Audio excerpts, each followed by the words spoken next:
Hello, I'm Mary Gordon from Roots of Empathy.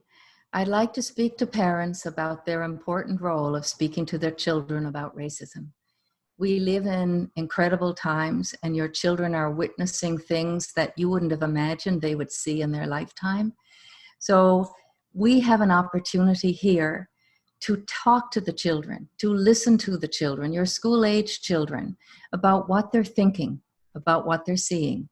And it's interesting that we always realize the power of the parent to help the child come to terms with the world that is. But now is the time that you can have really important and deep conversations with them, those awkward conversations. So when we tell our children that we worry about what's going on, we're concerned, when we talk about what's unfair, all ages of children can understand the issue of racism from the concept of unfairness.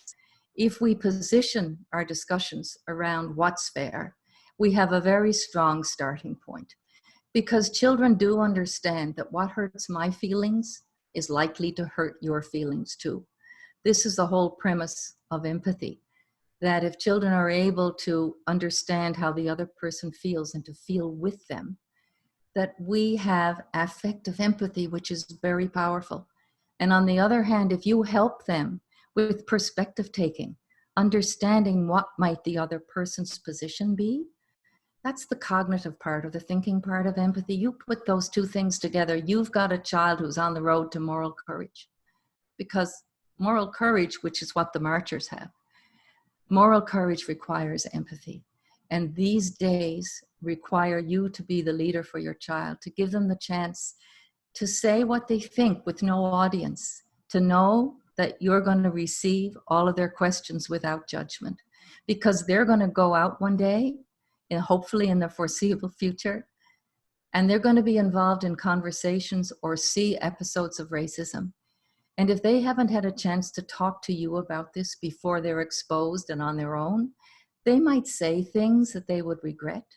They might do nothing, which they'll definitely regret.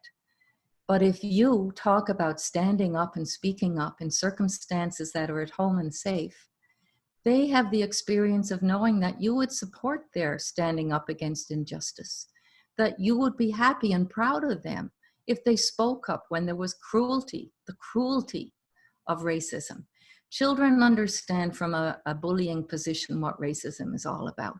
They might not know the word, but if you can help them develop the capacity to understand the injustice of racism and to find their voice to speak up and say something or do something, not to be complicit by being a bystander, you have done not just your child a favor by helping make them the kind of person you'd like to be, but you've done the world a favor, because we need this generation of children to stand up against racism. That is the only way that things will change. And your child is tomorrow, and you are there today.